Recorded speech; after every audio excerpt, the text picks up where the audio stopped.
It said that traditional marriage is under attack.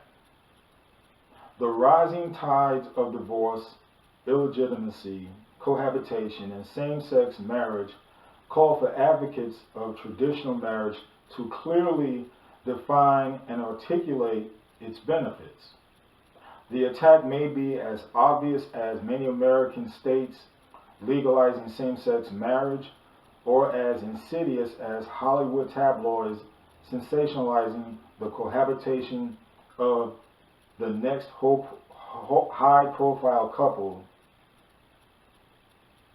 And it's important to remember not only that God ordained marriage between a man and a woman, but that in His wisdom, this institution is in the best interest of everyone. So, what are the benefits of marriage? Well, let me first of all preface this by saying marriage at this moment, at this time, is sorely looked upon. People don't take it seriously. People use it as a tool. And when I say people don't take it seriously, people will get married, and as soon as they start having problems, they say, oh, we got to break up. People will get married for immigration reasons, so they can stay in the States or stay whatever other country they may be in. People get married for convenience, be it money, be it to be taken care of. And when those things happen, the marriage isn't lasting. The marriage falls short.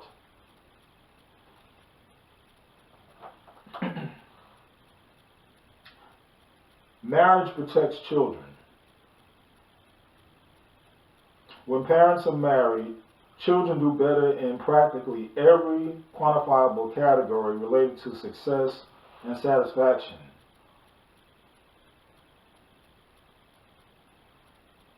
In the absence of marriage, there is more poverty, dependency, child abuse, domestic violence, substance abuse, suicide, depression, mental illness, infant mortality, physical illness, education failure, high school dropouts, and sexually transmitted diseases. These are things that happen without marriage. Now, and I'll hit on some of these. You got more poverty. You got more poverty. Why? Because you don't have two people joined together. You don't have the income of two people. You will tend to have a single mother. And when that single mother, most situations, not all, but most situations, she will struggle. She will try to make ends meet. Child abuse. Those situations without marriage. And when talking about marriage, I'm talking about those situations where there is genuine love. Okay, I'm not talking about just two people who get together and everything's going to be hunky-dory, everything's going to be all right. No, we're talking about when there is genuine love. When there is genuine love for Christ, when there is genuine love for each other in that marriage.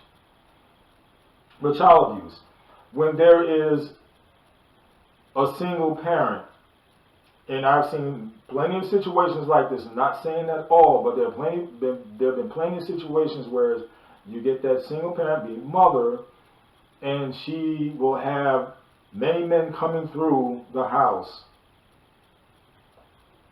And when you have that going on, You're not being choosy with who you're being with, and 9 times out of 10, you're gonna come across that man who's gonna be looking at your daughter, or even some situations these days, your son, and when your back is turned, that's when that sexual abuse, that child abuse will happen. And then there have been situations where even the child will tell the mother what happened to them, and the mother don't want to believe it. She doesn't want to believe it because she's afraid of losing that man. She's afraid of losing that warm body next to her that's been next to her every night. Wrong reasons. Wrong reasons.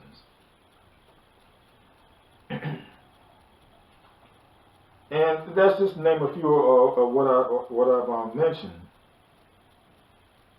The benefits of marriage for children's well-being are superbly documented and overwhelming. However, it is not in any marriage that children do well. Statistically speaking, the best place for the children is with their biological parents. Now, some may argue that the notion that natural parents tend to invest more in their own children is false, but that's real. That is real, and I don't even know why some would say it's false. Others emphasize that a mother and father provide children a cornucopia of benefits ranging from financial resources to gender blessings. Mothers tend to nurture, fathers tend to discipline, and children need both. Children need both. When you have that single parent, the mother is being the mother, but then she tries to make up for it by acting like the father. And a lot of times that doesn't bode well. And a lot of times, when, especially if the father isn't fair, and you have a son, he needs that male influence. He needs a male influence. And I'm not talking about the wrong type, where all he's seeing is a man comes in, he's being with your mom, he's drinking, smoking, gambling, cursing, and sometimes physically abusing your mom. That is not the right influence for your son. And even with the female, what she's getting from this is, oh, I need to be with every Tom, Dick, and Harry that's out there. And she'll be looking for love in the wrong places. Children need both. Marriage promotes fatherhood. In the absence of marriage, children tend to be raised by their mothers. Therefore, an unusual and important benefit of marriage is the promotion of fatherhood. See, fathers play a unique role in helping kids to negotiate the outside world. Boys raised without fathers are more likely to commit crimes leading to imprisonment. And that's true. Now, for me, unfortunately, and growing up in the South Bronx during the 70s, I had the opportunity to be in all kinds of trouble. I had the opportunity to do all kinds of crazy things. And I had the opportunity to be in prison. But thankfully, it was something within me that I just didn't want to go that route. And I also want to be thankful that I had my grandfather, who was my biggest influence. And I put it this way, I never saw him smoke, even though he did. I never saw him drink. I never saw him gamble. I never heard him curse. Now, he did all these things, but I was told when I was born, he had changed his ways. And thankfully for me, that is the type of man that I saw, and I patterned myself after him. Now, if he had been his old way, had been into his old ways, then I probably would have gone that route. But like I said, thankfully and thank God that God had a plan for me even back then. And the steps were there for me to follow. But it still was up to me to follow in those steps and get to the point where I needed to be. And while girls without dads are more likely to be unwed mothers, indeed the research shows that fathers matter. Marriage benefits adults. Healthy marriages serve adults by providing the context for long-term, supportive, intimate friendship. And research abounds describing the benefits of marriage over persistent singlehood, divorce, or cohabitation. Cohabitation meaning shacking up.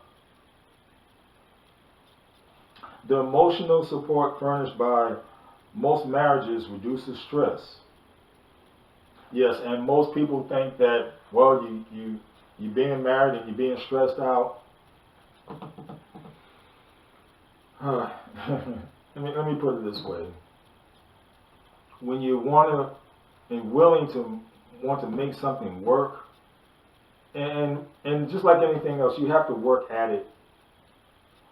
Being together, being married is just not going to, everything's just not going to fall into place. You're going to have to work at it. You're going to have to want to work at it. Everything is just not going to fall in your lap. Everything is just not going to be handed to you. Anything good that you want in your life, you're going to have to work for it. You're going to have to work at it. And remember, this is God's institution, not man's. It's God's institution. And like I said, there's an emotional situation where marriage reduces stress and the stress hormones that often cause ill health and mental illness. Again, don't go by the lie that society tells you or that you see from others because they're following the same route that the world shows them. You got to go by God's way, God's methods. According to one study, 13% of cohabitating couples or shacking up couples had arguments that got violent in the past year, compared to 4% of married couples. And see, here's the thing, and like I've just been saying, you don't hear these things, you don't hear these type of numbers, you hear the opposite of these numbers. Marriages tend to create a safer environment for women and healthier lives for men. Again, we're talking about situations where there is genuine love. Men are particularly apt to experience marriage-related gains in their life expectancy and overall health. Marriage advances the common good. The effect of marriage on society at large is extraordinary. Harold James pointed out families rooted in marriages provide economic stability. Over 3/4 of registered companies in the industrialized world are family businesses. You know, this also made me think about how at my job, we are having a high turnover rate. And one of the reasons that some of us have been pointing out or noticing is that when we get guys who come in and say they're not married and basically don't have any pertinent responsibilities, they tend to ones who leave, either they got mad on the job or they got fussed at by the manager and they tuck tail and run. So now we've been focusing on those who are responsible, those who are married, those who have children. Because when you have those people, they tend to stay longer, which reduces that high turnover rate. So that is something that that I just thought about, that I wanted to also add to that. Families have also been described as small societies where children learn what it means to be a virtuous citizen. See, it's more difficult to pass these virtues along in broken homes. And that's true. When you have a good family structure, there are those values that you learn from it and you pass them on to your children. And hopefully those children go out, have a family, and replicate or duplicate the same thing. But when the home is broken, now there can be all types of chaos going on. And you don't know which way your children may go. As a matter of fact, you don't know with the parents may do all kind of crazy things. And finally, society is paying the price for the breakdown of marriage, literally. A Brookings study concluded the weakening of marriage led to an increase of $229 billion in welfare expenditures. $229 billion. From 1970 to 1996. A study measuring the cost of divorce concluded that local, state, and federal governments spend $33 billion each year, from family court costs to child support enforcement to temporary assistance to needy families and to Medicaid. Now, although more examples could be raised, the point is simple. We are not individuals, each stranded on a desert island. We are members of a community whose actions affect other decisions about marriage are no different. In a fallen world, there will be no perfect home and some families will dissolve.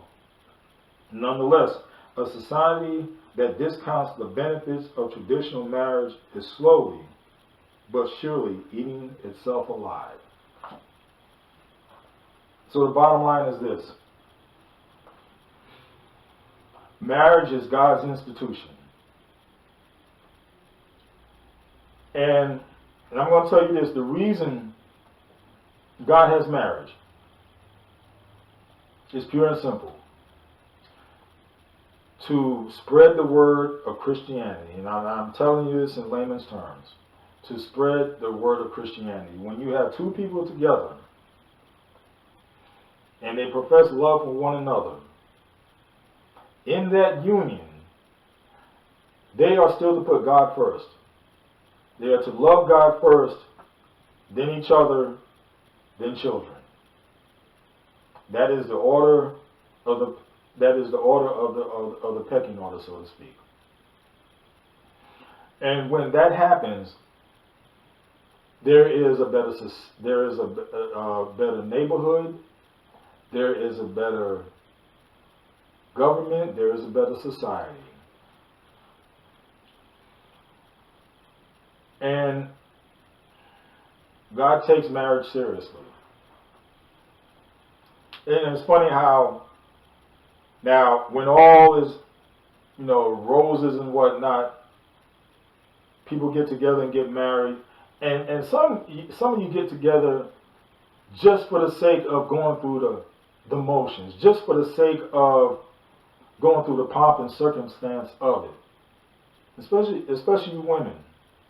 You want the to be seen, you want the big extravaganza.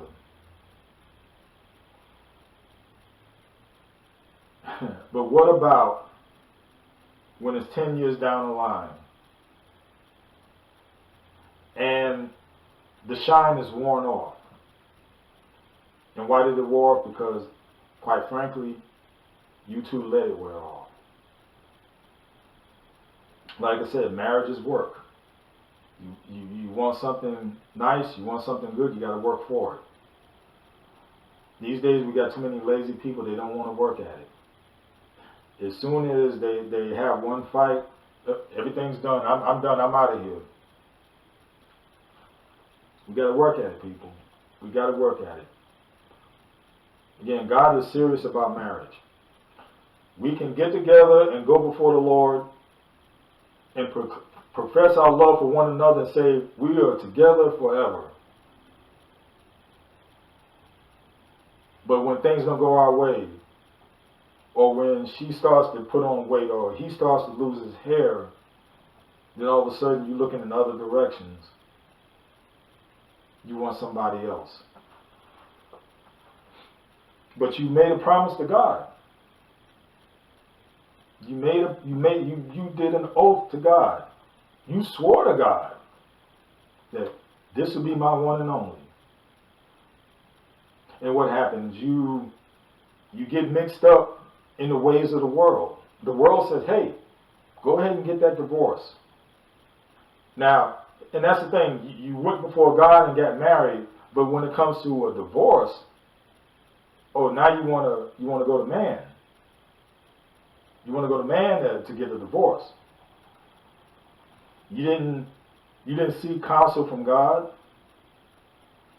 You didn't pray about it.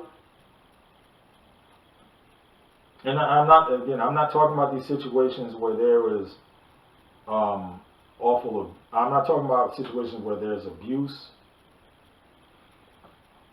where there's cheating. Okay, I'm not talking about those situations as far as being together and staying married.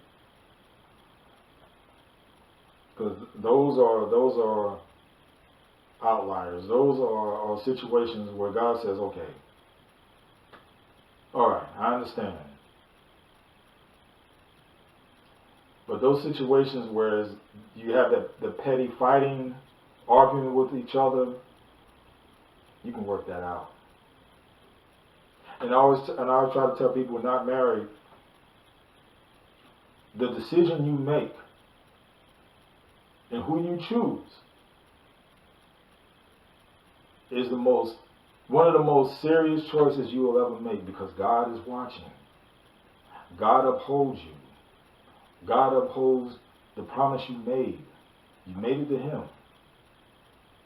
That's serious stuff.